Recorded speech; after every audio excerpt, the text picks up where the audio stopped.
as you can see, it's a pretty miserable day, and we're starting up our sightseeing here on the Friday before we head up to Derbyshire at the Tower of London. So let's go in and have a look. Okay, we're just about to enter the Tower of London. There's Wayne approaching us, and there's Trevor over there. And yeah, here's the entrance. And over there, of course, is the Tower Bridge, which we'll have a little bit more of a sticky bit later. Yeah, this miserable weather's been caused. They've just had a hurricane pass through here, so we're just seeing the last of it now. So let's go in and have a look at the bloody tower and the crown jewels and all of that. This is the here in the reign of Edward the entrance First. that we just walked through. Want to go in?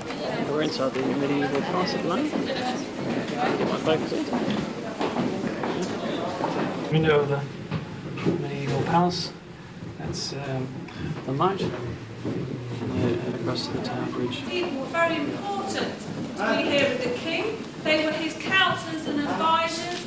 In many cases, they were his close friends, and they would all look like Richard and I represent. It would be very easy to spot in the 13th century who was allowed free access into this room and who wasn't.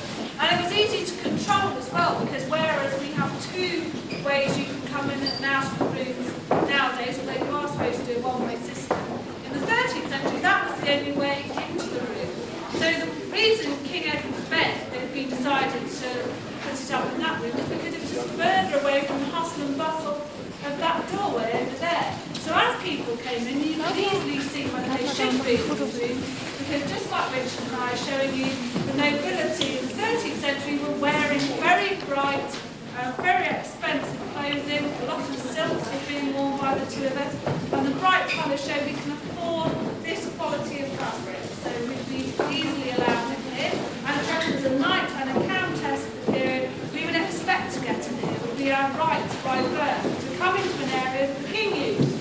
And I, as cousin of the king, the Countess of Lincoln Salisbury, a relative, would expect not only to get in here, but to conduct some aspects of business in here with the king and network with other people she knew, and to sit down and relax in here.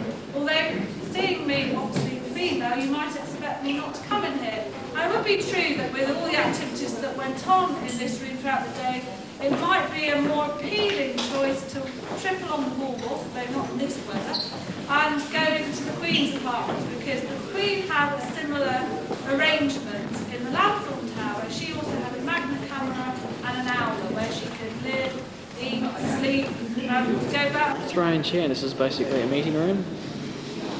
Nice little chandelier around here, and looking out towards a lovely stained glass window, I should say. I don't know, might be a prayer closet or something like that. Okay, this is inside the Tower of London complex. That's the White Tower there. Yeah, but wasn't the White Tower the accommodation, the royalty accommodation? No, there's a lot of armaments we're going to have a look at in there actually. And we're standing on the walls. And there's the tower over the tower. Okay, we've got a lot of things around the wall that tell us a little bit about the life in the palace here of Edward the First for his times. And just over here, those are some seals that were officially stamped into various documents of the king. Okay, we just entered the White Tower. This is the, and just over here we get a bit of a preview of what's on the White Tower.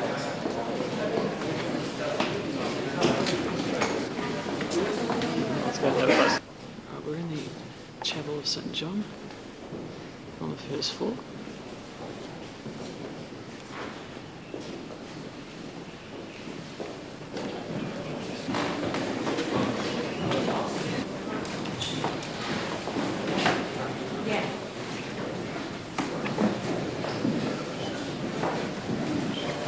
We're going to have a look at the armoury and weapons here in the tower.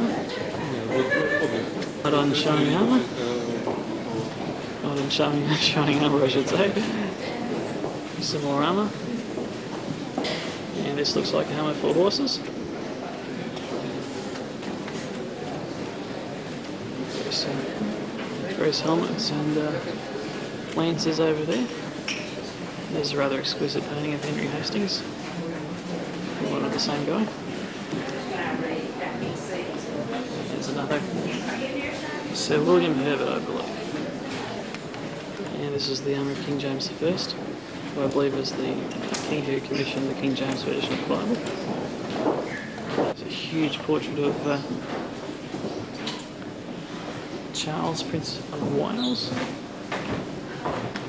These guys look pretty small. Some early muskets.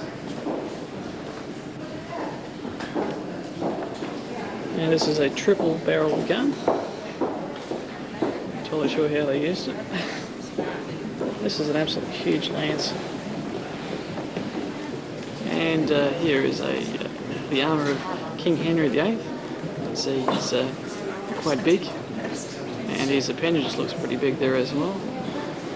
An old belly version of the box for cricket. And here's the painting of King Henry VIII himself.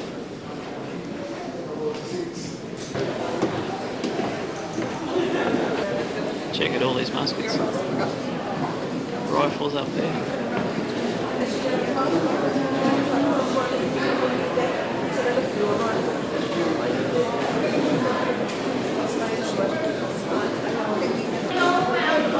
Enough guns here to arm an army. We're at the line of kings. All the king's horses and all the king's men and their armour.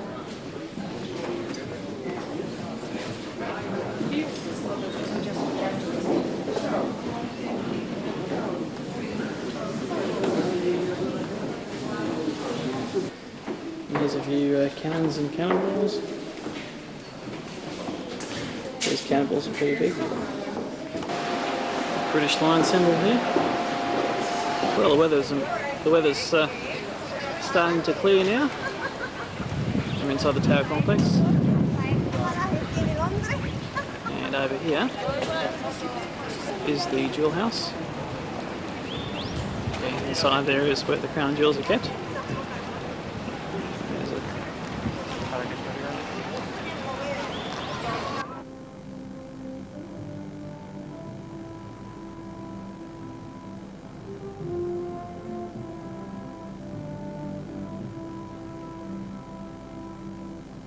For more than 6 centuries, the Tower of London has been the casket of stone that protects the most precious treasures of our kings and queens.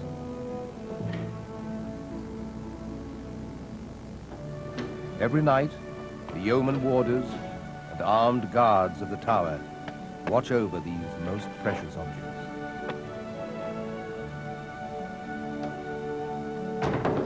Secured and locked away are the crowns, scepters, orbs and emblems of our monarchy. Queen Elizabeth entrusts only her most loyal subjects with custody of the keys to her royal treasures.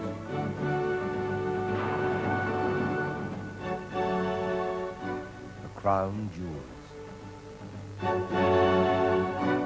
The jewels have a dramatic history. Their fascination is founded in historical fact and interwoven with legend and myth. When the present Queen was crowned in 1953, she was the latest in a line of sovereigns stretching back to the Saxon King Egbert in the 9th century to be crowned in a coronation ceremony. By the time King Edward the Confessor was crowned in 1043, the coronation ceremony had evolved and is virtually unchanged today. From the time of Edward III in 1327, the sovereign's jewels have been kept here. Firstly, in the basement of the White Tower, but later, in the early 16th century, a special jewel house was built on the south side of the tower. The crown jewels have not only a ceremonial purpose and a symbolic significance, their enormous intrinsic value meant that they could be used by medieval kings as security when raising armies and fighting wars. Because this country is known as the United Kingdom, it is easy to forget that it has not always been so. There was a stormy period of civil war in the 17th century, when Britain briefly became a republic. During those years, between 1649 and 1660, Oliver Cromwell, as victor of the Civil War, ordered that the crown jewels, as symbols and trappings of the monarchy he so despised, be broken up. The metal was then melted into coins, and the jewels were sold to generate revenue. But although Cromwell's orders were largely carried out, at least part of Edward the Confessor's crown is thought to have survived. It formed the basis of the crown, which was made for the coronation of King Charles II on the restoration of the monarchy in 1660, and has been used at every coronation since then. In 1967, the importance of the crown jewels within the scheme of things at the Tower was recognized by the merging of the role of resident governor of the Tower with that of the keeper of the crown jewels. The present incumbent is Major General Tyler. The crown jewels are an absolutely magnificent collection of treasures. They've been acquired over the centuries by different kings and queens and added to the collection from time to time. They're the main reason why over 2.25 million visitors a year come and see us in the Tower. Now, of those items that are part of the coronation regalia, every single one has got a deep historical and religious significance. They're all used as a key part of the coronation ceremony, and every one of them is carried in the coronation procession by some official or other. The maces, for example, are ceremonial versions of close protection weapons. There are 13 in all, and 2 of these are used at the state opening of Parliament. 3 swords of justice precede the monarch up the aisle. They are known as the sword of temporal justice, the sword of spiritual justice, and the sword of mercy. The sword of mercy, or the katana, derives its name from the 7th century legend of Ogier the Dane, who was about to strike the son of Charlemagne in revenge for the murder of his own son, when an angel appeared and pushed aside the sword, declaring, "Mercy is better than revenge." So the sword of mercy has a blunted end. Like much of the regalia, these swords were made for the coronation of Charles II, though the blades are much older. The Great Sword of State is a giant, two-handed 17th century sword first used at the coronation of James II. Then comes St. Edward's staff. This is placed on the altar where it remains throughout the ceremony which follows. After the acclamation and the first part of the service of Holy Communion, the sovereign is anointed with oil using the ampulla and spoon. It's a holy moment, shielded from congregation and television cameras alike. The gold eagle's head predates the restoration body by some 200 years. It's thought it may have been saved from the destruction ordered by Cromwell and hidden by a pious member of the clergy. The spoon is considerably older and was probably the one used at the coronation of King John in 1199.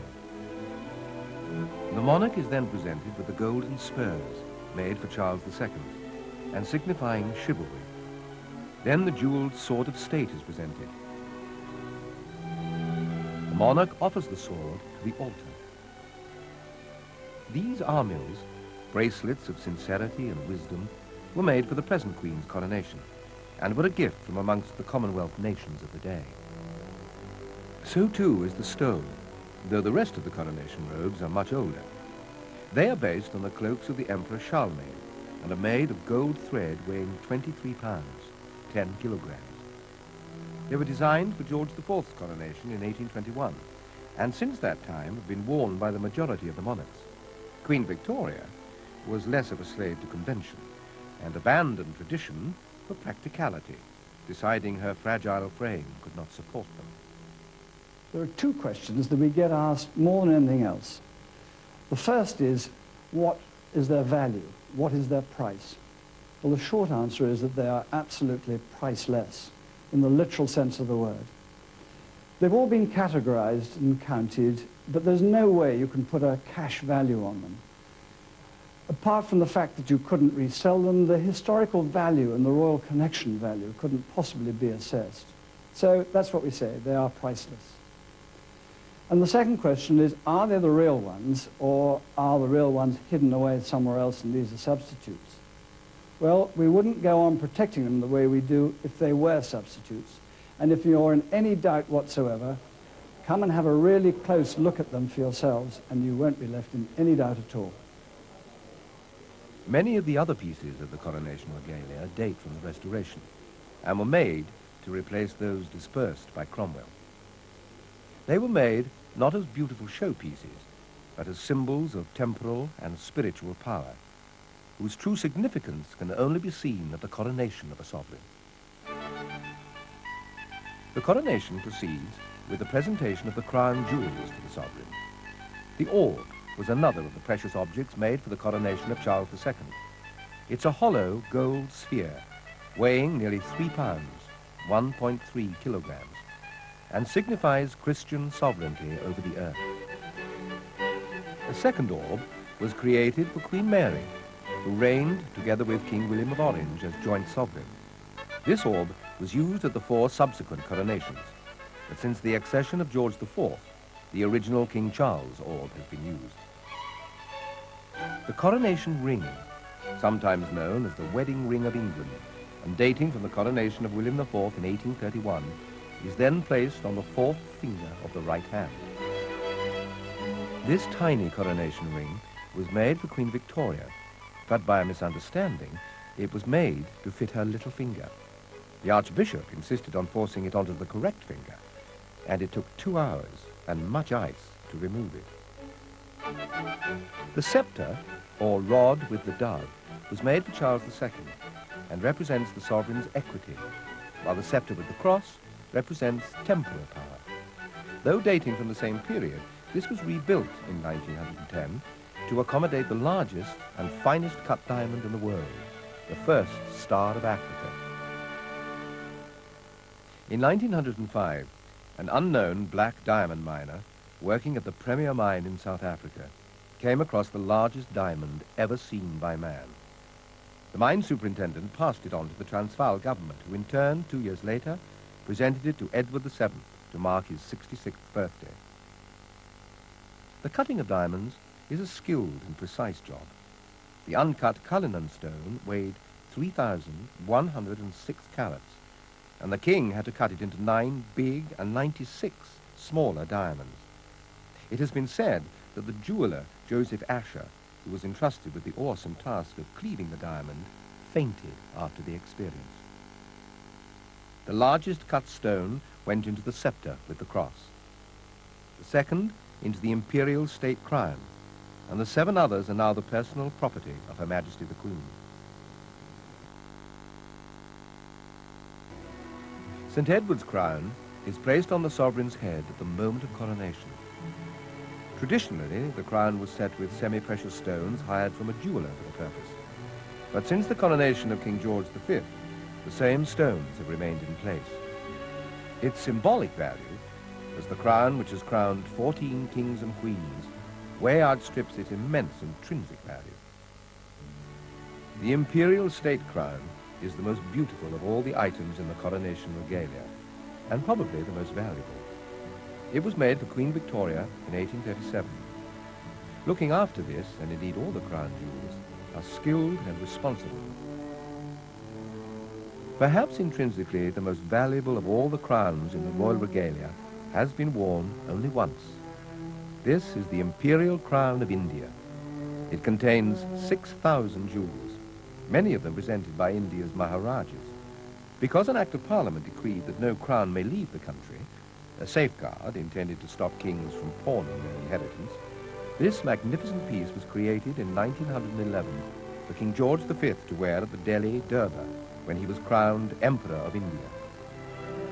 In the same year, a crown was made for Queen Mary, consort to George V, to wear at her husband's coronation. 2 of the Cullinan diamonds once graced this beautifully simple crown, but they have since been replaced by crystal, and the original stones now form a brooch owned by the Queen. When Queen Mary broke with precedent and attended the coronation of her husband's successor, George VI, she caused a problem for the crown jewelers. What would the consort, Queen Elizabeth, now the Queen Mother, wear? This was the answer: a magnificent platinum crown which contains one of the most famous gems of them all, the Koh-i-Noor diamond. The legend of the Mountain of Light is at least 3,000 years old. though the cut diamond was not discovered until 1655 at the Korua mine in India. The diamond spent the next 200 years between India and Persia, before being presented to Queen Victoria in 1850 by the East India Company.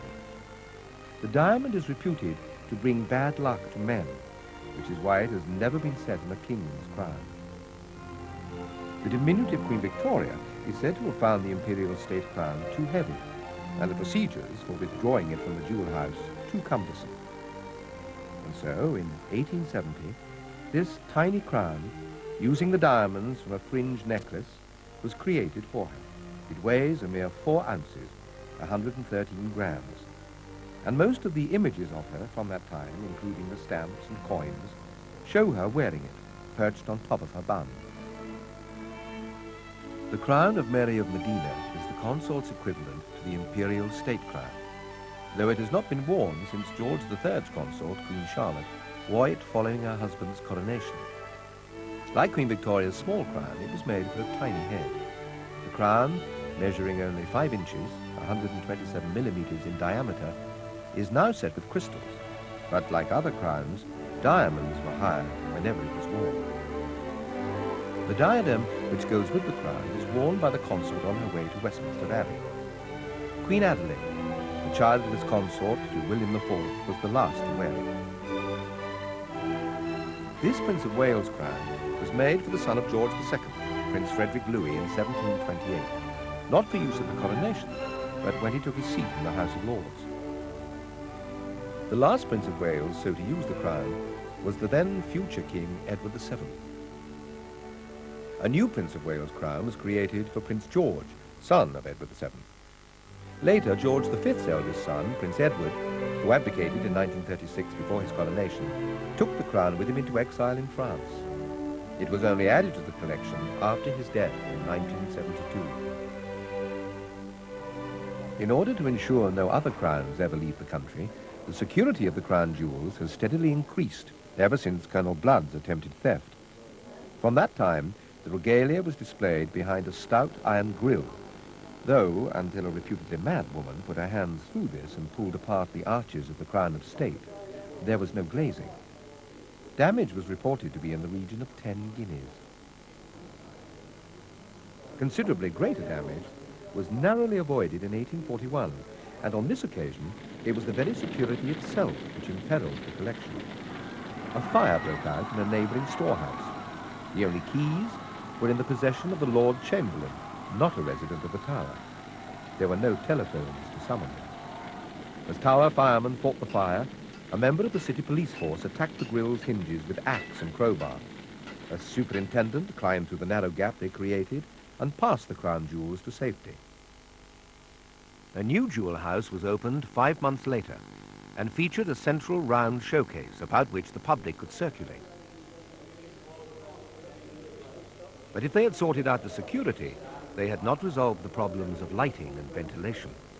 The dark, damp jewel house was open for a mere 28 years before the collection's removal to new premises in the Wakefield Tower, where they remained for a century.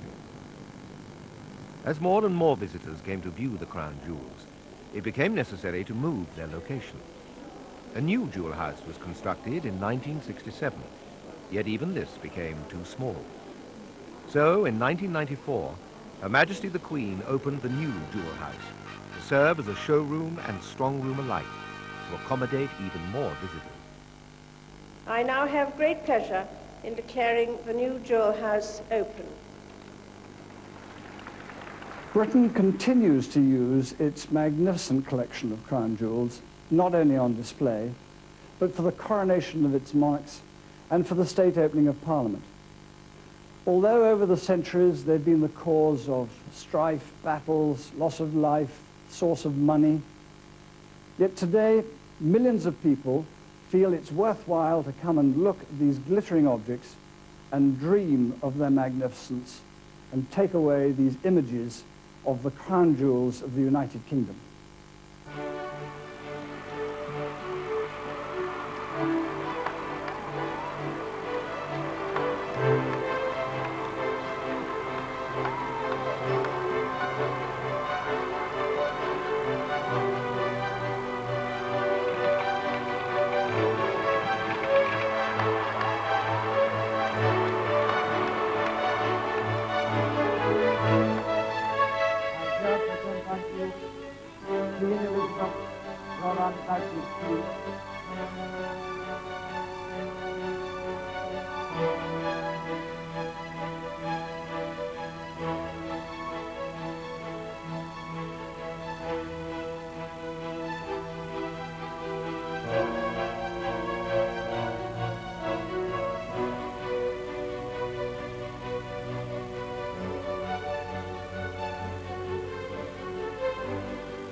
And this is the Bloody Tower.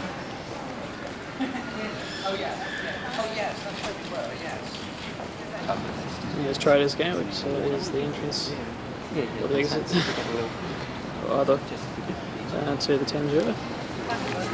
And there's a good shot of the Tower Bridge. Absolutely beautiful bridge here, right next to Tower 1. As you can see, is a very popular tourist attraction.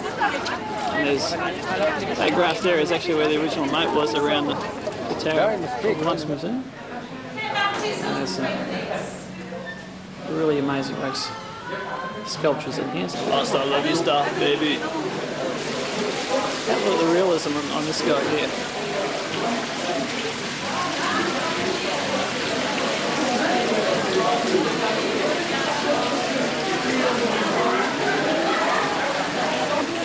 And here's Sir David Attenborough. And this is Richard Branson, owner of Virgin Records and Virgin Airlines. And of course we all know Hugh Grant. And of course all the women love Mel Gibson and Brad Pitt. And here's Dudley Moore. I don't know who that guy is, but this is Kylie Minogue, of course.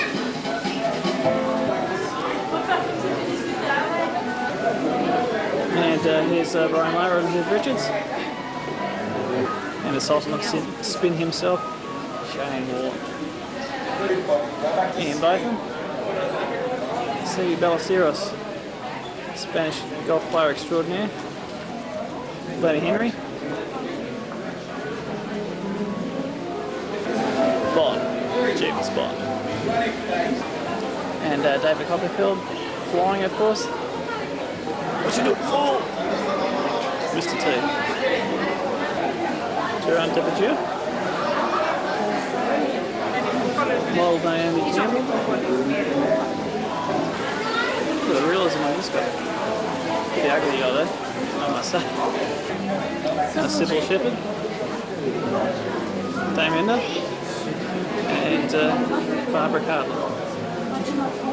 And here's Linford and Trevor Christie. As you can see, the names like that, they must be obviously related.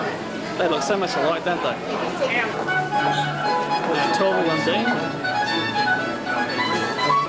Ed Seddon, who died in a car crash a few years back. Nigel Mansell.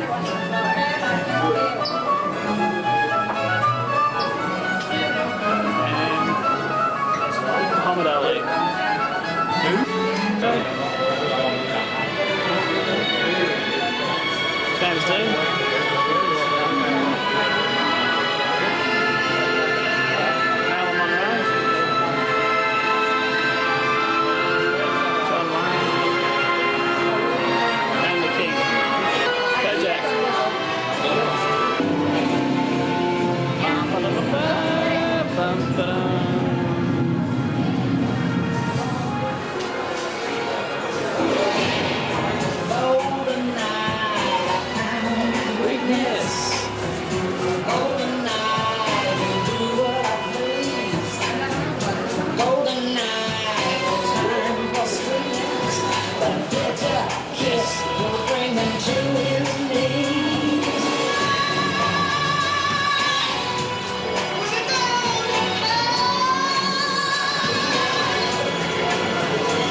Michael Jackson,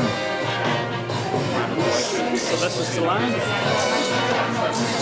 Michael Caine, and Sir Anthony Hopkins, Elizabeth Taylor, and Frank Sinatra, Superman Christopher Reeves, Marie Antoinette, and King Louis XVI of France, before they lost their heads, of course. So King George V, who was king up to 1936, Queen Mary, King George VI, who was the king immediately before our current Queen, Elizabeth II, and of course Edward VIII, who abdicated his throne to marry the woman that he loved. So Richard I, otherwise known as Richard the Lionheart, King John, played by Sean Connery in Robin Hood, William I, or William the Conqueror, Mary Queen of Scots, Sir Francis Drake, first Englishman to circumnavigate the world, so King Henry VIII and his 6 wives,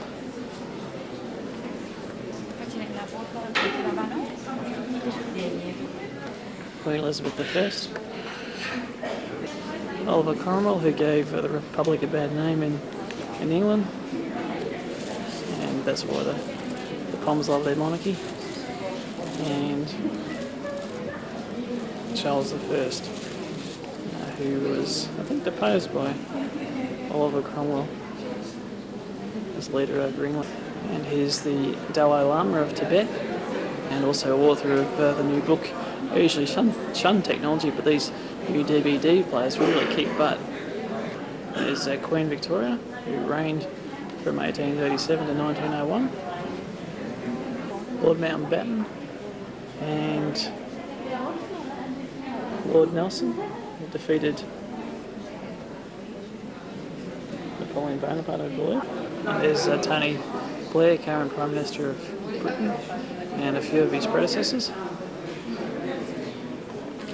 Some of the presidents of the United States, George Washington, I don't know who number 2 is just offhand, but Dwight Eisenhower, now I remember, Richard Nixon, Clinton, of course, Abraham Lincoln, Kennedy, and George Bush. Charles de Gaulle of France. Right, there's Yasser Arafat, Saddam, Anwar Sadat was assassinated, as was Yitzhak Rabin of Israel, Muammar Gaddafi, and King Hussein of Jordan, who just died recently. Johnny Howard. Right, that's Mary Robinson, who's the President of Ireland. There's Helmut Kohl of Germany, and Jacques Chirac, and there's the Pope, and Desmond Tutu over there. We've got the royal family here. There's Queen Anne, Prince Philip and Queen, Edward and Sophie, Queen Mother, Charles, and I presume Princess Margaret. That's Princess Diana. That's Van Gogh. Ludwig van Beethoven. Luciano Pavarotti, who's looking rather slim in that particular statue of him. Okay, there's Oprah, and Nancy and Ron, Franklin Roosevelt, Winston Churchill, Mandela, Gandhi, you know that guy, don't know off the top of his head. There's Gorbachev, Charlie Chaplin, and to finish off with, here are the Fab Four themselves, the Beatles. I hope you've enjoyed our little tour of Madame Tussauds. Some wonderful stuff here indeed. And the Darwin Forest Country Park where we're staying. In the foreground there is the Foresters Inn, which is the pub that's located on the premises. There's our hire car, a Mazda, starts with P Prime, Primera I think it's called. And the games room's over there. See the beautiful woodland setting that this park is set in. There's reception and the swimming pool area. The indoor heated swimming pool just over there. And looking down towards the entrance. And over yonder is the little mini putt-putt course. Right, there's the entrance to the country park, and over here is the tennis courts. So we're around, looking up towards reception over there, and the Forester's Inn. And here's a typical residence. Well, this is actually not quite typical. This is probably one of the best of the Pine Lodge chalets, you could call them, on the park. It's quite a beautiful one, that one, isn't it? Right, this is the indoor heated swimming pool. I can tell you it's quite warm here. I think it's actually fogging up the.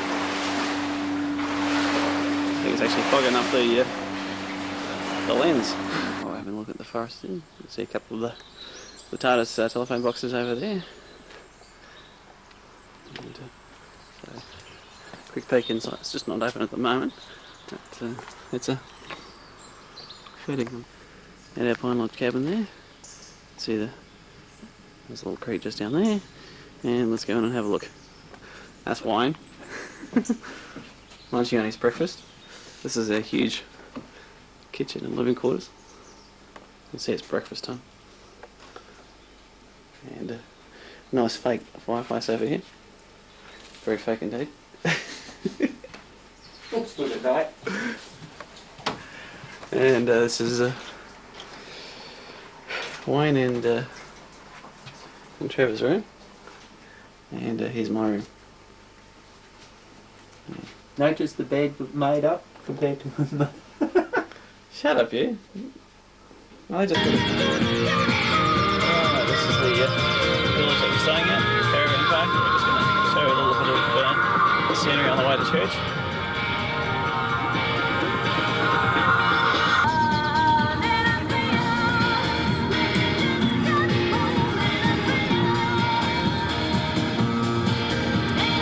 That's a Volvo in front. The swimming pool's just in there. So we can walk up and really keep the car 90% of the day.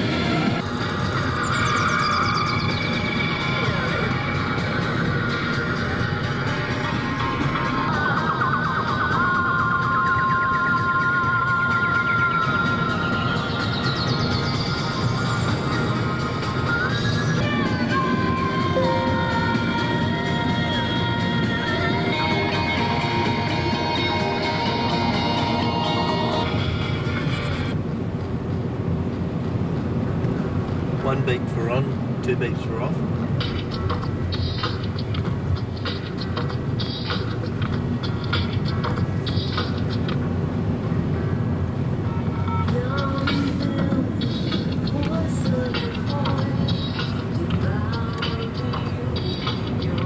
Coming to 2 Dales now.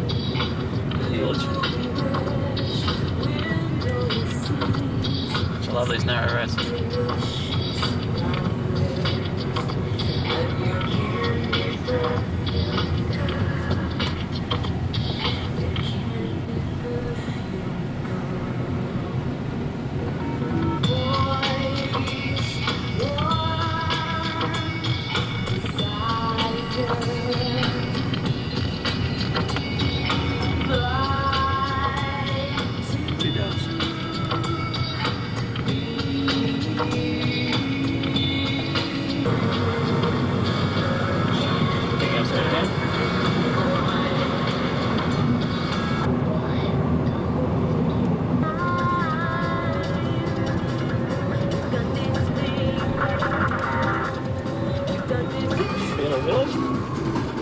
Devonshire Arms just over there behind Trevor's head. Just a moment and I'll move it. Just take it off. There's Lovely Stone Church just here behind Trevor's head again.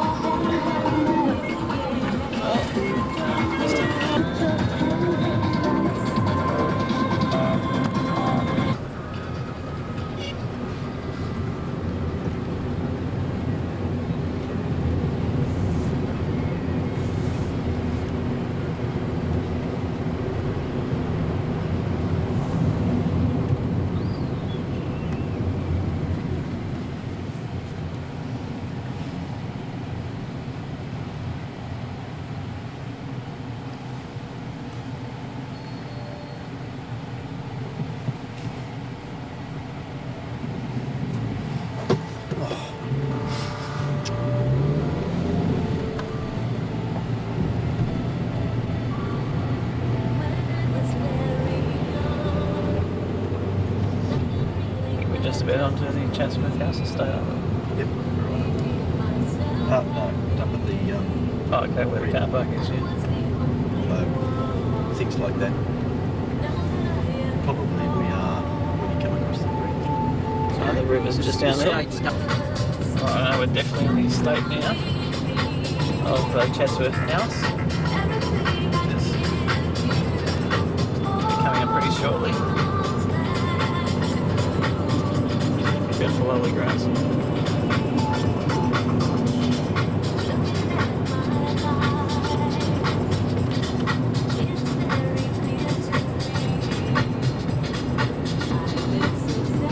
Just about see it over there. Can you? Yeah, it's right over there. Where? Behind that tree. There we are.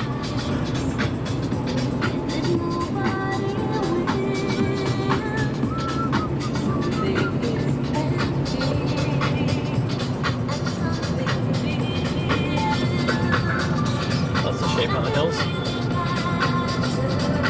Beach over there. Church just there. Church.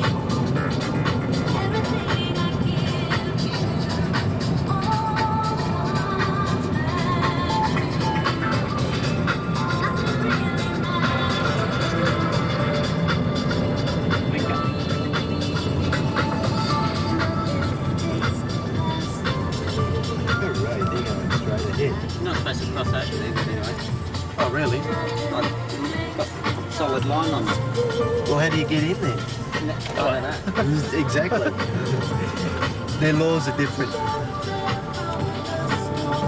We always put a little courtesy break in a double yellow line if there's a road off. But technically you don't have to because you are allowed to. Turn the volume down, let him put the tape. This is a tractor? Yeah. Yeah. This is the way we go to work each This morning. is the rumpus room on the right. Just something for the children to play in. Some of the sheep to play with. Lovely. You can buy the kit to build it from IKEA. And these are all the Kiwis' girlfriends, Yeah. all electing his little harem. Off at the bridge of the Derwent River, I believe.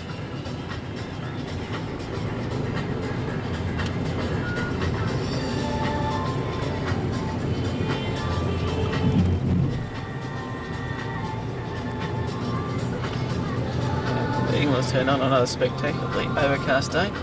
There's the hunting tower up on the hill over there. And on your left is the cricket pitch and the clubhouse. What's that? The cricket pitch? Cricket pitch. It's flat. And these are the stables. That's where we meet beautiful gold doors over there. And we've arrived. My mistake, here are the stables. We will hold the meeting in the major. That's right. We're just about to take the cable car up to the Heights of Abraham, which is a sort of a...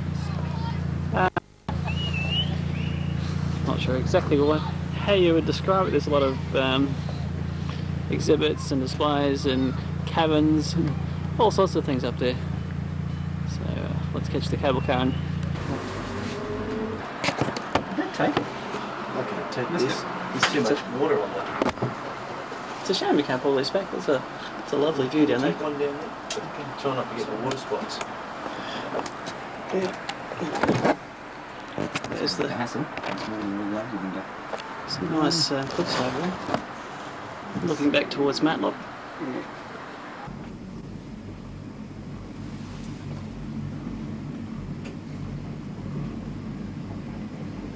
Glad we're getting this. Oh, we've just made our way up. Here's the main entrance. Nice little reception cafe over there. Trevor and Wayne pondering where we're going to go next. 60th of a second, all right. I'd go a bit fast. Oh, we're up at the balcony at the cafe looking down towards Matlock Bath. Quite a spectacular view down there. Do you guys know what the river name is down there? What's the name of the river that goes through this area? It's not the Trent, is it? I think it might be the Trent that goes into Derby and Nottingham. Oh, yeah. Quite spectacular.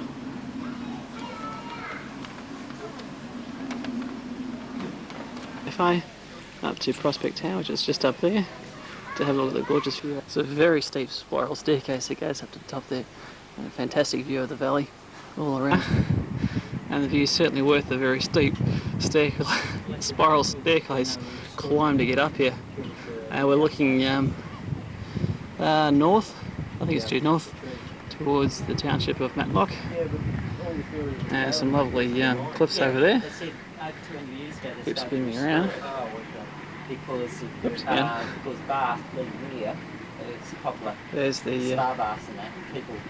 castle at the top of the hill. Then Matlock Way is somewhere. Yeah, so that people look back up on this desolate area, so they start to restore it. Right, there's a cable car just underneath us. And looking down towards Matlock Bath, the base of the hill. Getting pretty close to sunset at the moment. Some lovely carpet there from the fish pond here. And looking back up towards the heights of Abraham.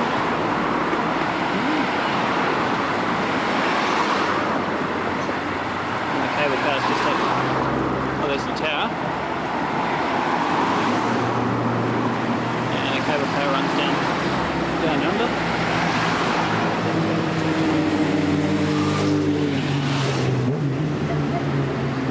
This is a very pretty little town. It's on the fishing ship up there. And this is going to be lit up like a Christmas tree in just a couple of hours' time. And it's called the Matlock Bath and Venetian Illuminations. And let's have a look at that. And we're at the Matlock Bath Illuminations Boat Parade.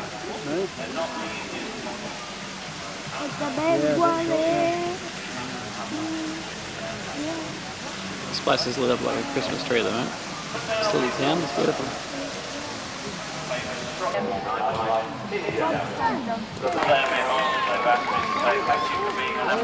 Great crowd again this evening. They want you to please do generously to the land. Just not a lot of money to save this event, so they would ask you to be as generous as you possibly can. If you didn't give all the way, that looks terrific, that one. now you've seen the boats. Give a little on the way out. Mush. Mush. But this was all started because the young princess made an innocent remark about the light of the Matlock Bath twinkling in the River Derwent. And I doubt whether she thought when she made that innocent remark, or the good people of Matlock Bath when it was Queen Victoria's Diamond Jubilee, when they started doing this to commemorate that event, thought that 102 years later it would be still carrying on. And it has done every year, with only 2 very short breaks during the major war. We went to the Vision of Yesterday, our vintage fire engine, and this is by Michael Hall.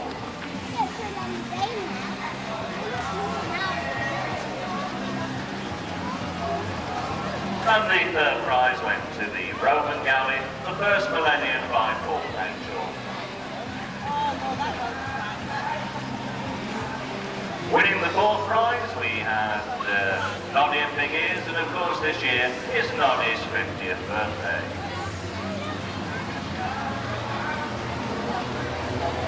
Other models in the parade are the Princess of the Swans by Ian Page, the Millennium Boat by David Topless, the Millennium Falcon by David Wilmot, and Steady Eddie by Michael Hall and David Harris. And they'll be on the river now until 9 o'clock this evening.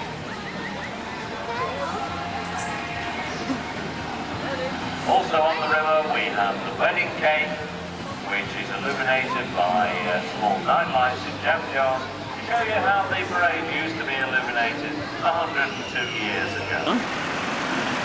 It's quite lovely, isn't it? Lovely.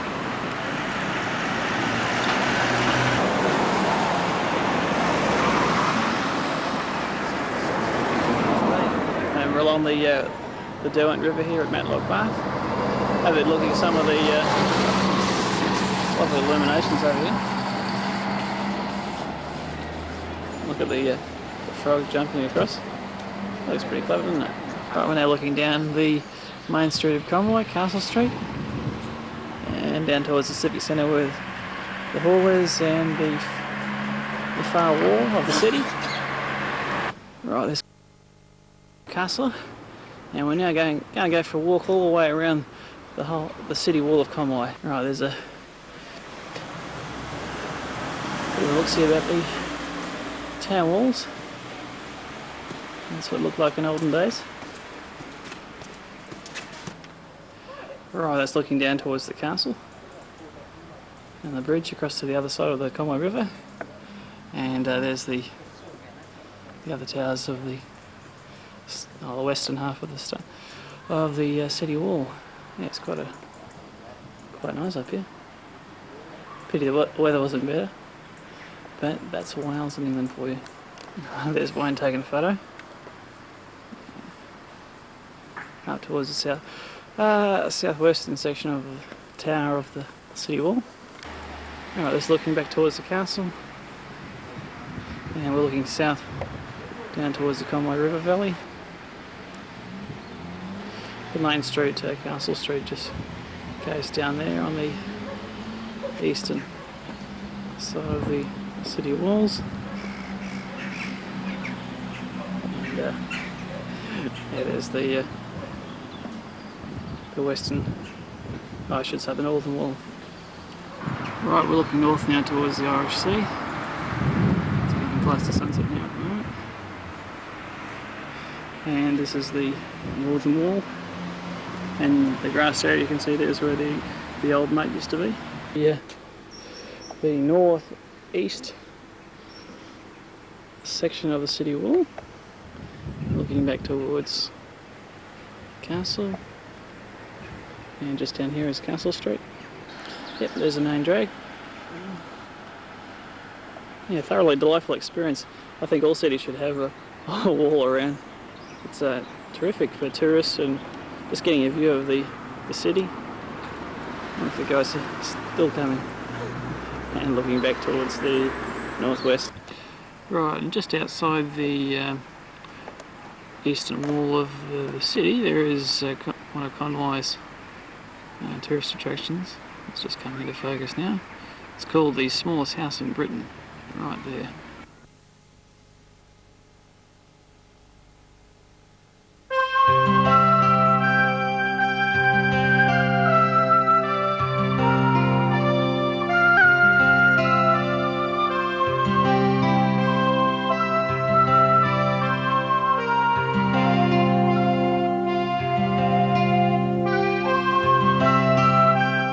So 38 years, I mean, it doesn't say whether, he went to the pool for 38 years, but he had this farm for 38 years, and he must have done year after year. And we'll see, as we read a few verses here, that this individual portrayed an attitude in pursuing a physical goal. It shows that God is providing a limited degree. God has not completely and totally forsaken his people, his diligent people, Judah.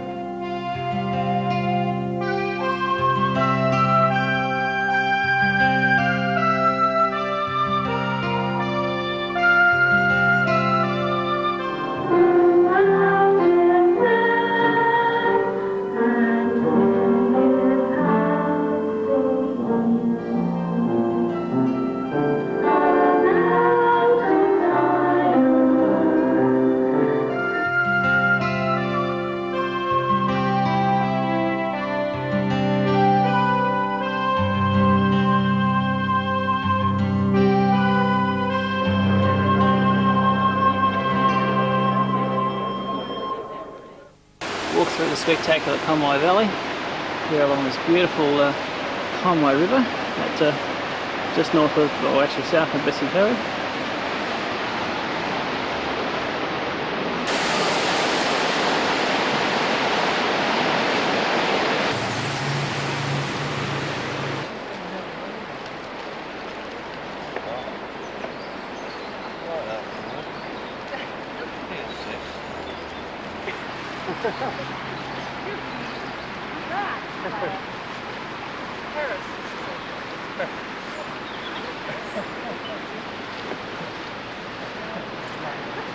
Come from Derbyshire.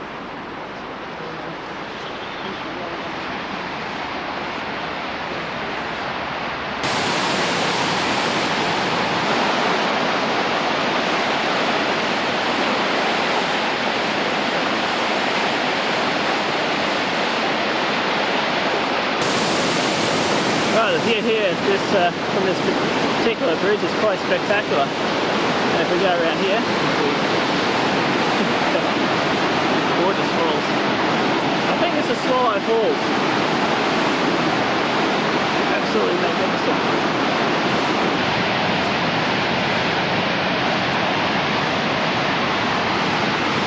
Lost town of Betsy, take two. We're at the beautiful Welsh town of Betsy Cowie, probably about a good half hour south of Whangarei, where the nice B-side is. And this is an absolutely gorgeous spot along the Whangarei River. It's a magnificent, some magnificent waterfalls around here. But first of all, let's have a bit more look at the river from the bridge and go for a bit of a look through this beautiful little cottage town. How about that for a mighty rushing waterfall? There's the bridge there.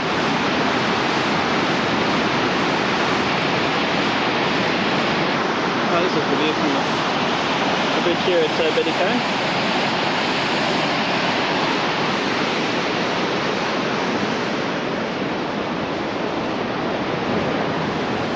Right, this is looking down the main street.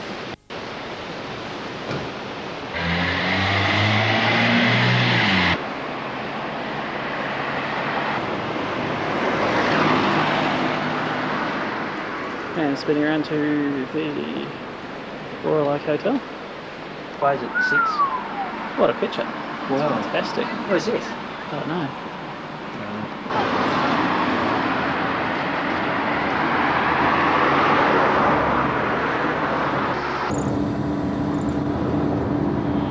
Is on our left-hand side now. Now look at all that peculiar collection of buildings. Amazing, isn't it?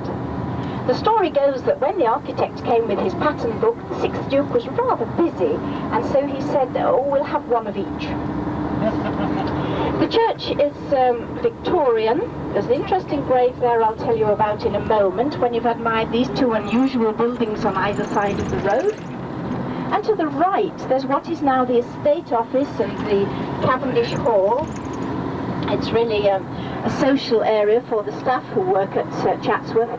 And in the past, that was an inn for people visiting Chatsworth, because it's always been a place for visitors to come. And that golf course there is for the staff. The staff are very well looked after. Oh, somebody want to work for the estate now. They have cottages. When they retire, they can stay in the cottages till they die. And there are many generations who've worked for the Dukes and Duchesses of Devonshire. And a little later on I'll tell you, and you probably guessed why it is familiar. Jonia, I'd say. Up needles, and they made things like rough combs for the cotton and wool industry, hackle pins. Later on they ground gramophone needles. Guided tour of the Peak District through this beautiful area in Derbyshire. And what we're looking at here is a spectacular pass called Wernets Pass. Very beautiful. It's a very beautiful countryside. Plenty of sheep on the hills there. Very different. We zoom in on the sheep. Very different to our merinos back in Australia.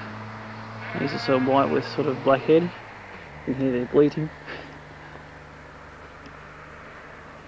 And walking down, well, there's actually a cabin in there, a cave, I should say. Cabin cave, and we're looking down towards a little pretty town of Castleton, I should say. nice hole in the wall there. There's a cave in there somewhere, and up on the hill there is Mam Tor, an old ruined castle at the top. Right, looking down the main street down towards the Castle Hotel, and some lovely village shops here. Right, there's another view of the village shops, and up on the hill there is a better view of the castle. Quick find the castle pub. Hey there, fella.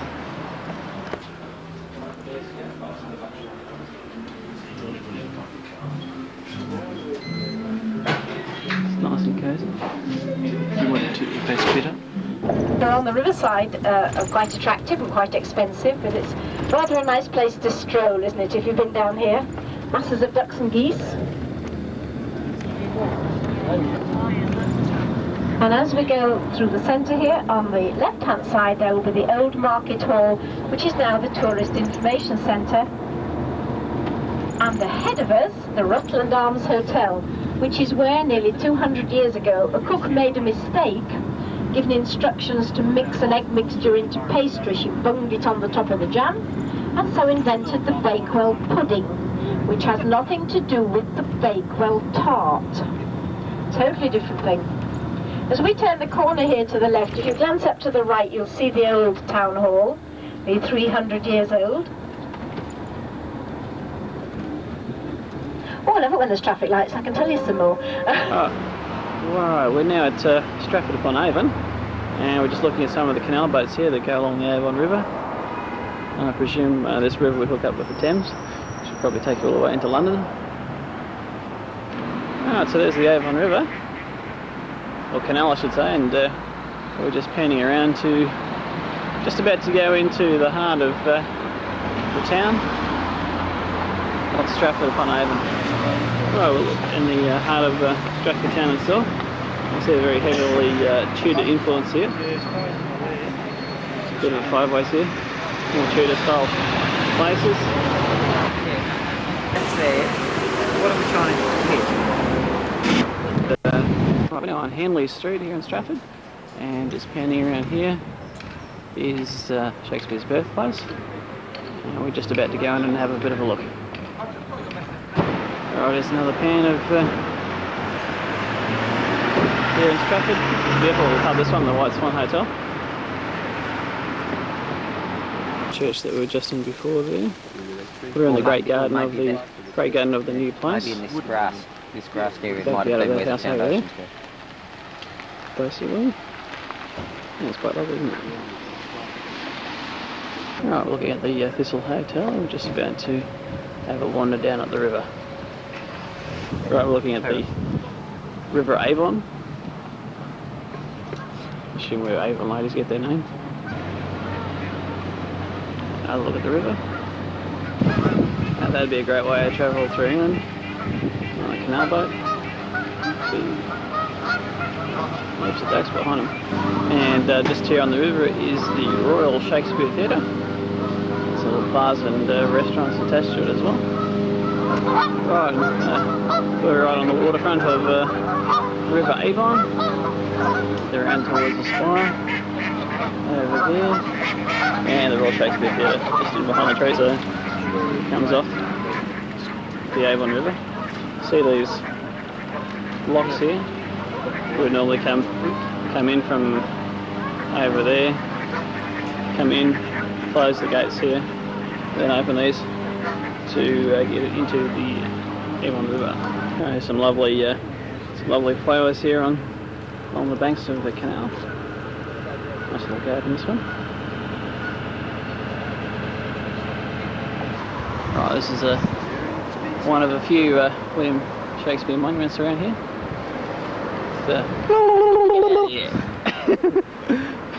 With various statues of characters in his plays, such as there's Lady Macbeth over there. I didn't recognise the other people. It's a really pretty little town in the southwest of England, and has some quite important significance from a Christian point of view.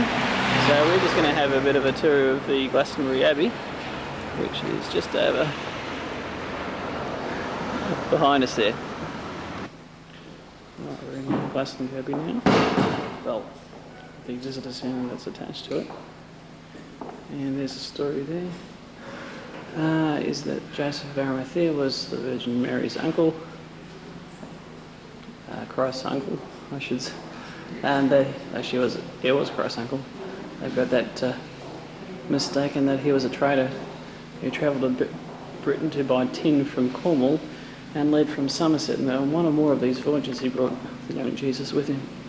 They built at Glastonbury a little simple place of worship, a tiny church if you like, interwoven willow branches plastered with mud. The Wattle Church, often subsequently called the Old Church.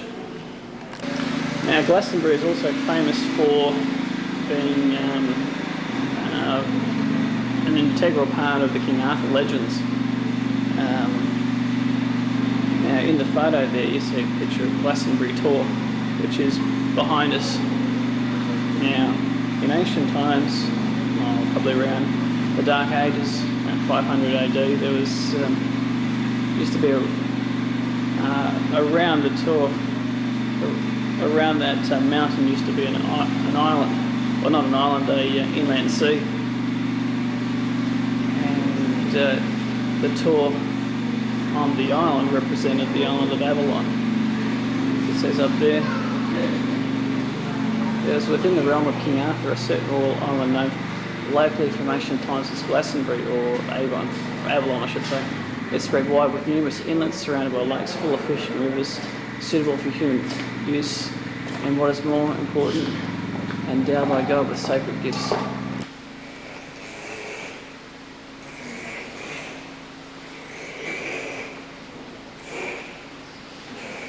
Yeah, there originally was a Wattle Church here. That was built by Joseph of Arimathea, one or more of the disciples. It survived for centuries until around about 1100 when they built the current abbey. Model of Glastonbury, as it would have looked in the Middle Ages, before the fire that took out Glastonbury Abbey. With probably about half of it standing at the moment, still standing. Abbey, as it stands today. Fire destroyed well over half of it in about 1539, I think the day it was back there. Right, now we're inside of what remains of Glastonbury Abbey. Actually, my mistake, this is Glastonbury Abbey. Right here, what we looked at before was the remains of the west wall of the nave, 13th century church. That's actually the abbey proper. Right, we're now looking back towards the nave chapel that we looked through before, and in the background there you can see a remnant of the city walls of Glastonbury, and at the entrance of the abbey itself, what little remains of it, you can see in the background was where the altar would have been. Where they would, like as we saw at the visitor centre, originally this is the site of the Wattle Church that Joseph of Arimathea and some of the disciples built in the 1st century when they came to Britain, and that church stood for something like about 900 years before they built this Anglican Abbey on the old site of the Wattle Church. And here is the site of King Arthur's tomb, apparently in the year 1191. Now, according to legend, he died around 572, or whoever the Arthur was that the Arthur legend was built upon. And obviously the stories aren't exactly as you see them in the movie Merlin. The bodies of this King Arthur, who the Arthur legends were built upon, and his queen were said to have been found on the south side of the Lady Chapel. And in 1278 their remains were removed in the presence of King Edward I and Queen Eleanor to a black marble tomb on this site. This tomb survived until the dissolution of the abbey in 1539. So that's Glastonbury Abbey. Right, we're back at this chapel again. That's adjacent to the Glastonbury Abbey, because my information was incorrect just before. It's actually on this chapel was the building that was constructed on the site of the original Wattle Church, which was destroyed in 1184. I thought that was 900 BC. And we're going to have a look at St Joseph's Chapel and Well. Right in the downstairs here of the chapel is St Joseph's Well. Right. Or Tor, as the word means, is Glastonbury Tor. Right, we've just entered Bath now. I'm just going to head on down to the Roman Baths. Right, there's Bath Abbey, and there's the pump room, the Roman Baths. We're just about to enter into.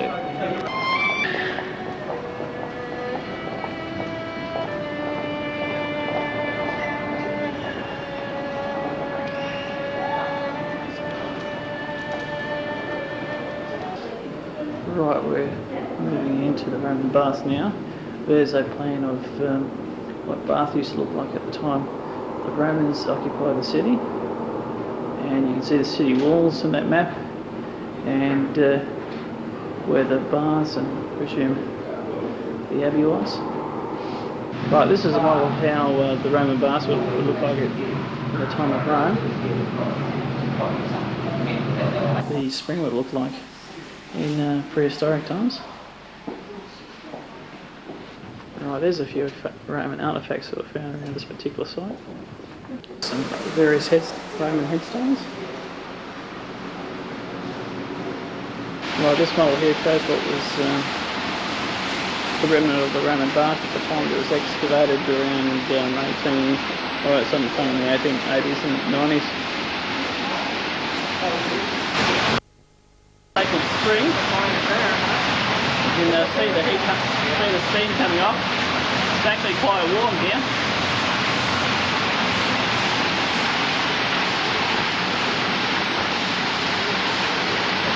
Okay, there's a layout of the spring and the various channels that fed the Roman bath. Okay, now this is the Great Bath of the Roman baths, and various Roman statues at the top there.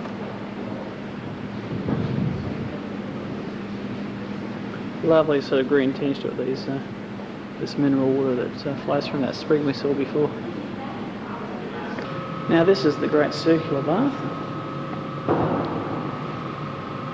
Now there's a lot of, as you can see, there's a lot of coins down there. It's sort of been lovely to bathe in when the water was pleasant. And you can see a bit of an overview there of what it would look like in Roman times with everyone enjoying the various spas. The drain from the Sacred Spring that runs into the Roman baths. Oh, there's Bath Abbey in the background.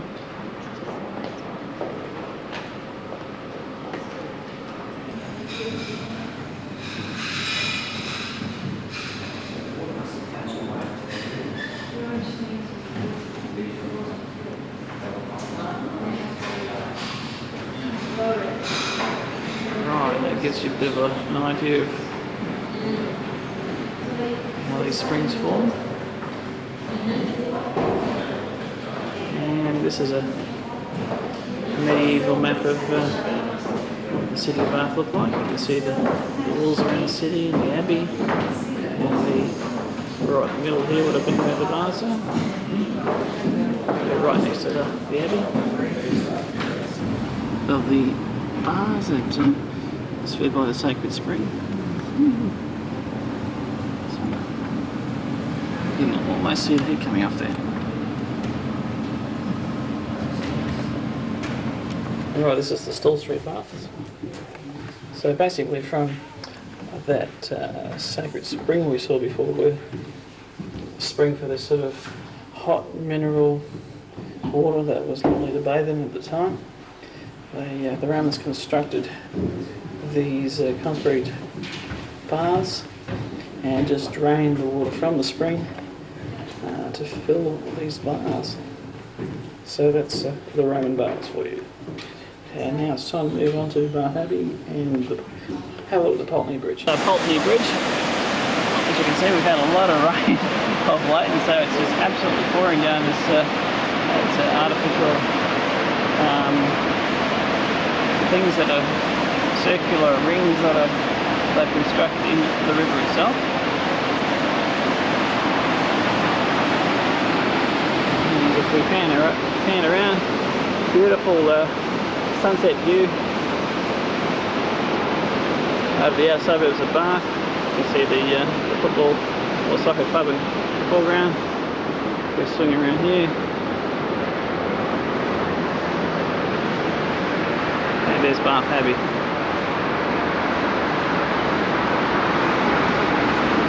Right, there's Pulteney Bridge, and we have up in the background there you can see some of the circular rows of houses in the background. Right, there's another view of the artificial waterfall from up close near the Pulteney Bridge. Got some background over there. Right, now these are the rows of shops that are actually on the Pulteney Bridge.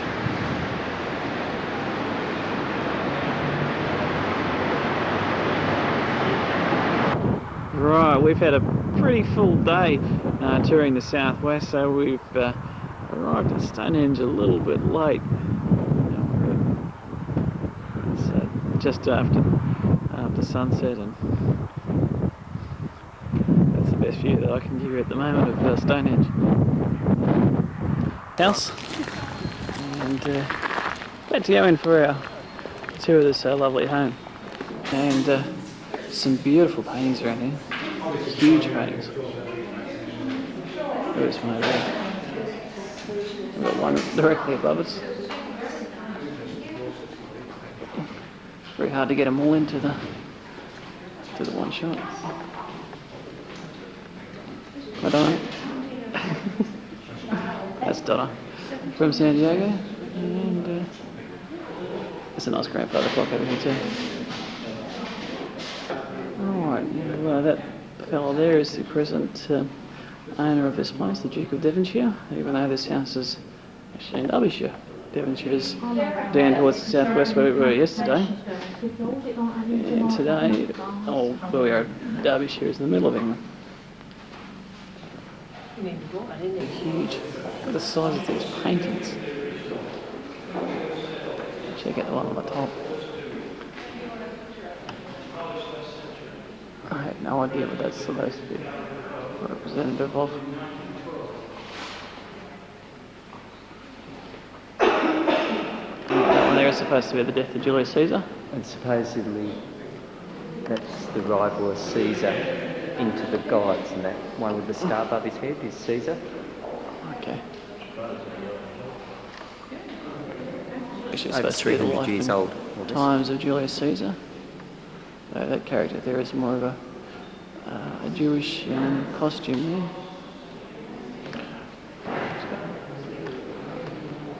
Up the red carpet. Looking back down the state room. Painted hallless room. These are actually baby carriages.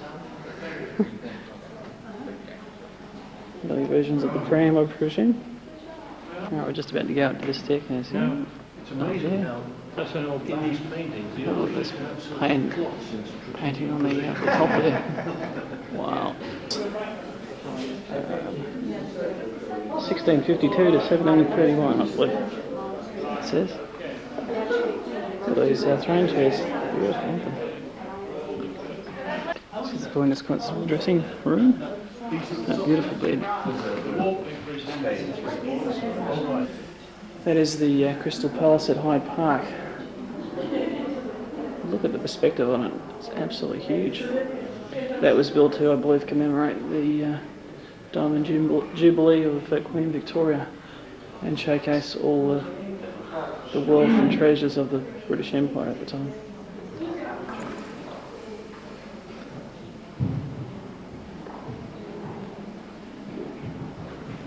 So Francis Drake and Elizabeth I, I'd say. That's probably King Louis of France.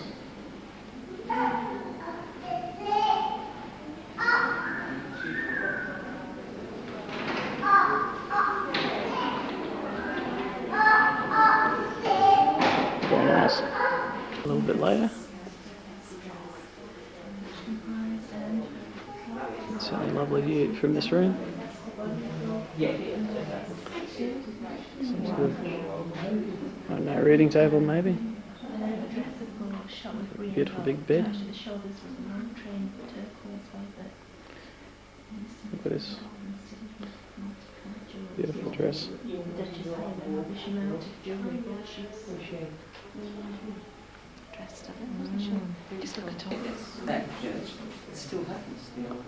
There's another huge bed.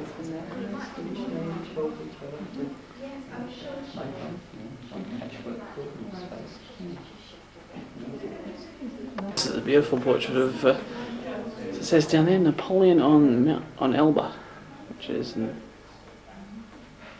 it's an E. Here too, that Napoleon painting is Wellington, which is quite ironic, and I presume that's Glastonbury Hall where we were yesterday. Quite amazing. It's the state and dining room, a great chamber. King William of Orange. King William of Orange, who was he? Well, he was the first monarch to stay. What time? It's the first Stuart era. 16th century. 16th century. Okay, yeah. I'm just checking on the date of when this was created and who for. So it's supposed to be for King William of Orange. Could you keep moving along? And Queen Victoria stayed here as well. Could you keep moving along, please? That would be Mr. Gow cracking a joke. Now come through into the state drawing room. Beautiful. It's amazing, that. That on the wall is a huge tapestry. It's Christ's charge to St. Peter. Christ charged to St. Peter. Right there.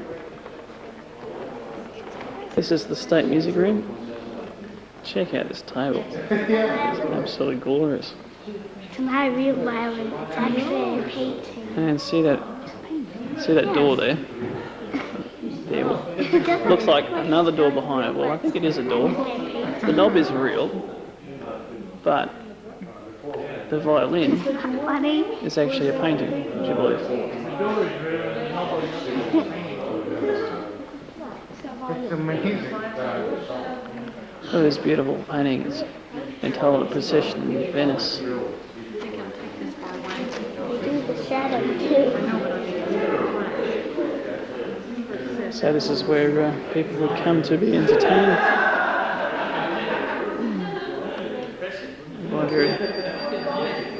by music. Look at this piano. It's beautiful. Like a David?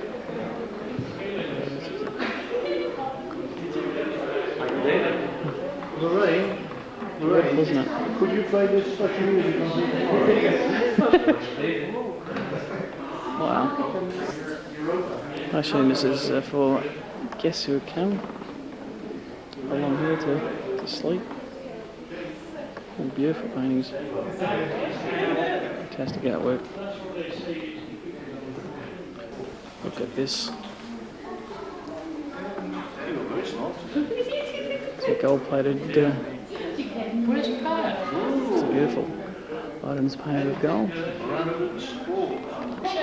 Again, towards the bridge where you come onto the property.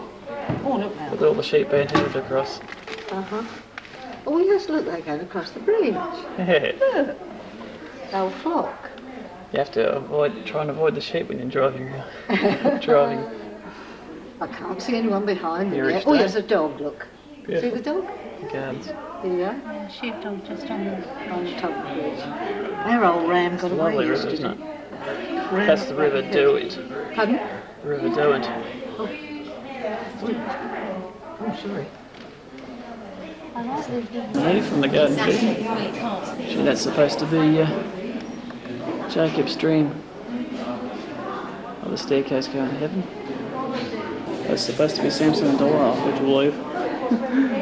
Rather English. The Chatsworth House was the original house that was built here prior to the 1700s.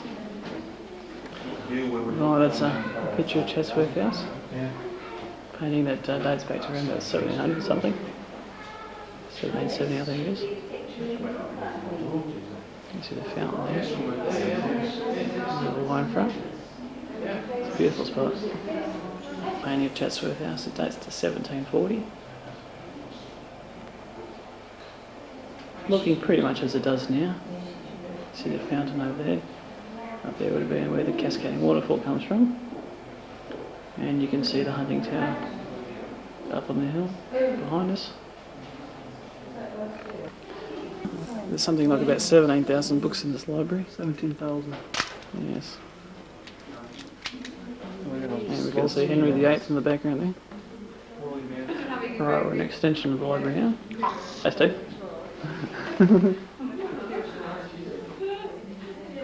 Beautiful, aren't they? You can see one in the top left there of looks like a pharaoh with on his chariot. And we can see various elephants. The castle looks more like something like the Tower of Babel. Right, we're now in the great dining room.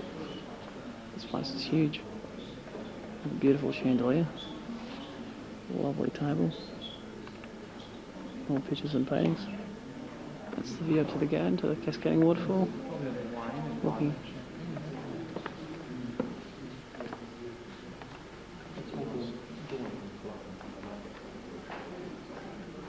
At the right way.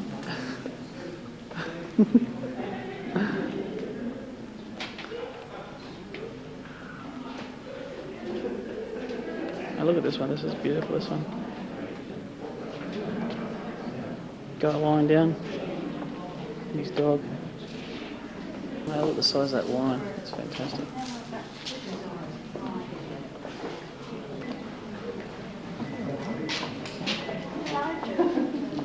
Look, this for a dog painting right here. Isn't that beautiful? We've just come out of the house. That's it there, and we're going to head on up to the maze over there. Quick look around here before we make our way over there. It's the way out in the cafeteria. Gardens. That's the, presume, the Northern Tower. Close. And looking back towards the house, see the gold painted windowsills. Right. And looking back towards the fountain. Lion playing silly buggers there in the foreground. Let's go. Right, here's another view of the garden maze. It's very hard to work your way through this to get to the centre. I gave up after umpteenth times trying. Willow tree. Looking back towards the house. It's starting to rain on us again. The umpteenth time. And we're just going to go up towards the cascading waterfall. So a final look at the gardens here at Chatsworth House. Here's the view from the top of the Revelation cascading waterfall down towards the house.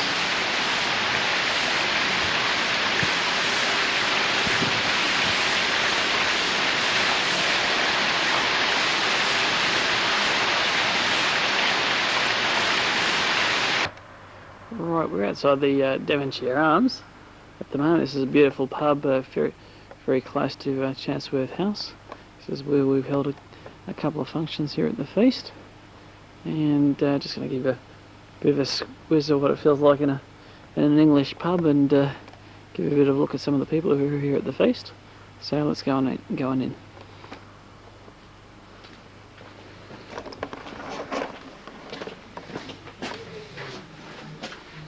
couple of Devonshire arms down.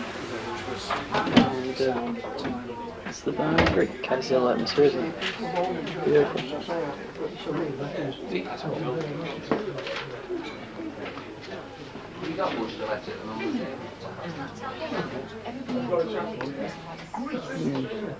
Nice little fireplace over there.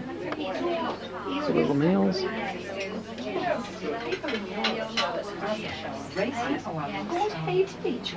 That's not the friendliest of people, but it still would help. Anyway, down at the function room. Ooh, yeah, focus back. We've got about 60 people here at the feast this year. And just a bit of everyone's here in attendance tonight at our feast dinner. So let's go meet a few people.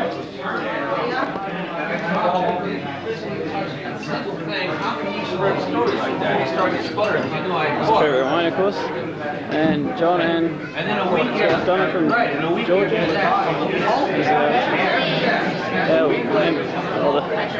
The minister here in England, Bob Devine, his wife. His head behind us is Mr. Atkins, and Ben Fatili and his wife over there. And over here is good friends Tom and Donna, who we met at the Chatsworth House, at the Medicis, and I don't know this guy's name. And a few other people. I think that fellow there is Brian Bales.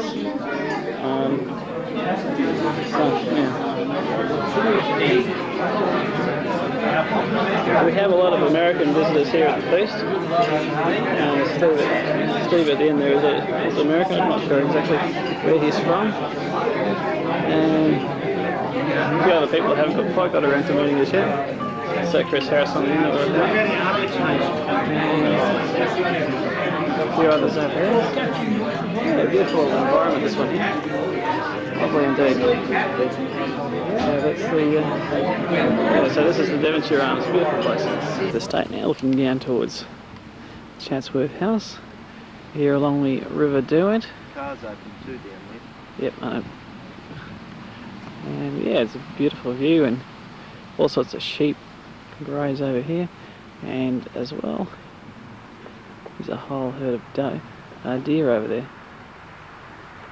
It's a lovely spot around here.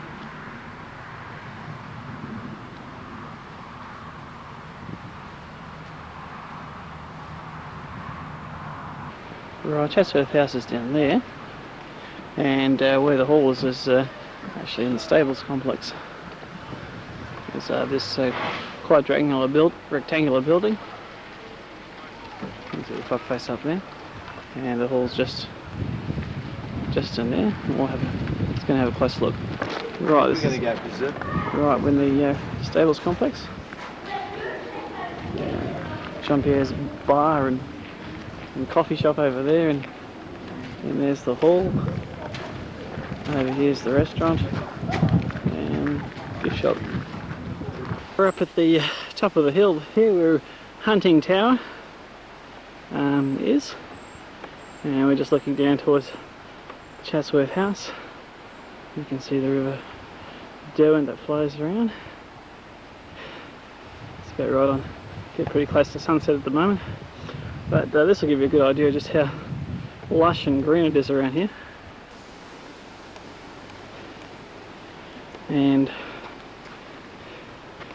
here is Hunting Tower. So that just about concludes our tour of the lovely Chatsworth House. Now London now, and as you can see we've got an absolutely glorious sunny day for our last day in England. And we're just looking at the Thames River, the Houses of Parliament, there's Big Ben itself, which is actually the clock inside the tower. It's food, and looking around towards the embankment and the City of London. Alright, we're looking back down towards Big Ben now, and we're right in front of Westminster Abbey. This is where the kings and queens of England are coronated. To Buckingham Palace in the distance there. We're in St James Park at the moment, and we're just about to go and see the changing the guards at the Buckingham Palace in the distance. So it's a glorious day for it. And it's very popular on a Sunday.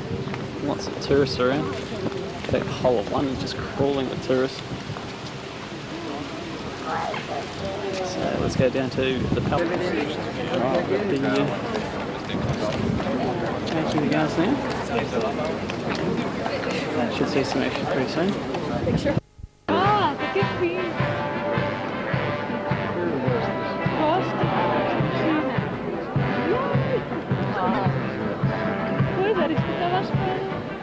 E mesmo assim não é.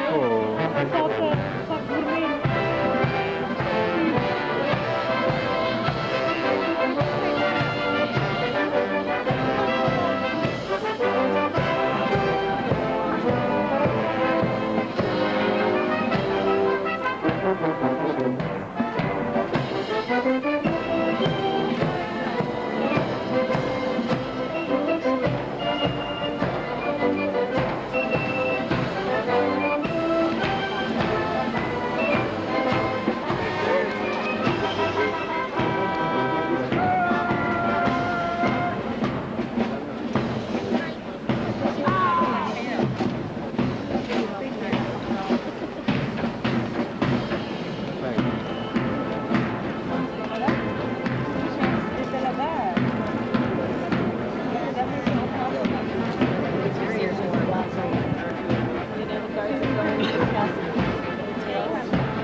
Beatles with All My Loving.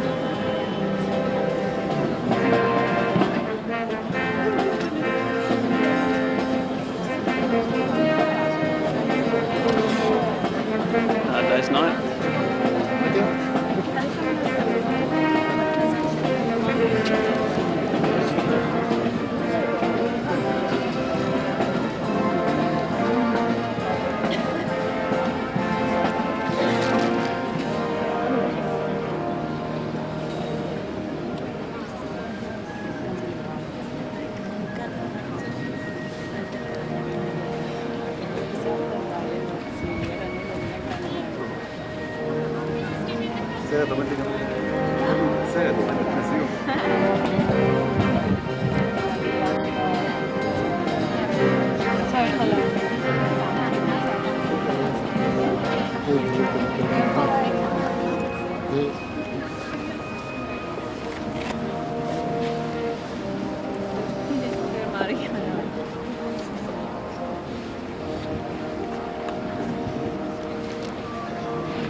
Yesterday.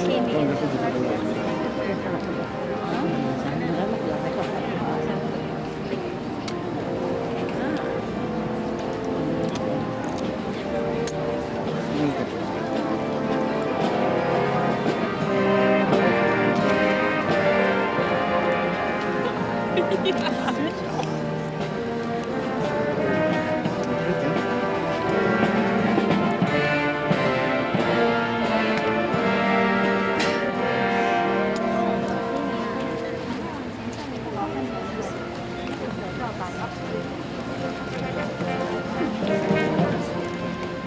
kan man se wat ze me erkennen voor. Ja. Ik zei eens, als je uit moment is het van vooral dus achter in deze plaats. Ja, ja. Van vooral dus achter in deze plaats. Voor je groot dan.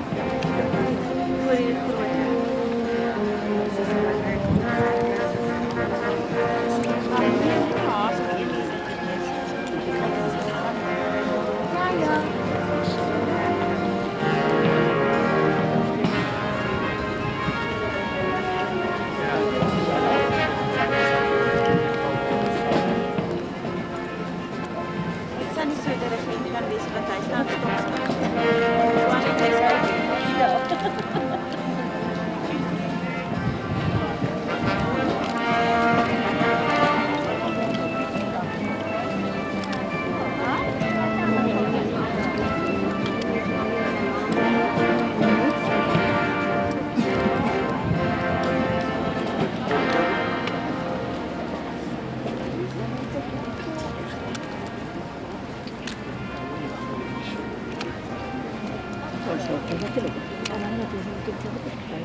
Penny line.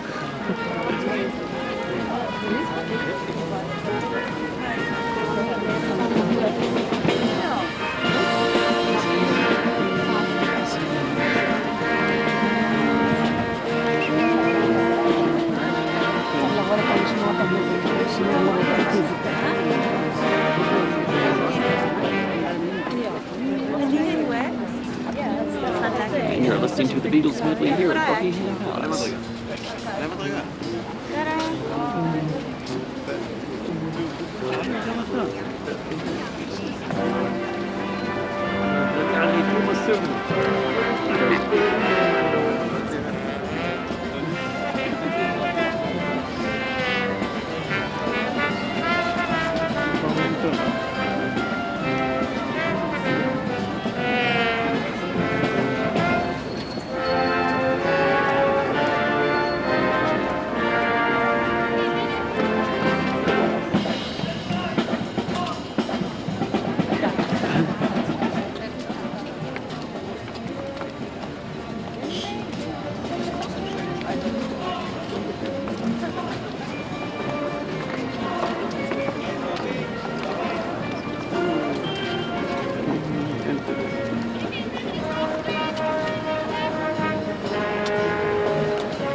the outgoing guard as we wrap up proceedings here at the changing of the guard at Buckingham Palace. And you can see the Victoria Monument there.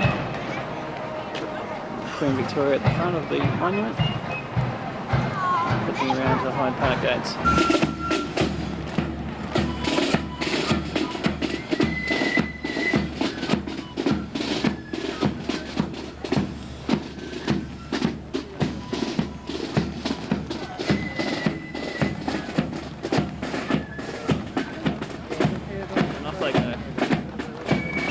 Alright, we're at Trafalgar Square. In front of us is the National Gallery. You can see one of those sightseeing double-decker buses there.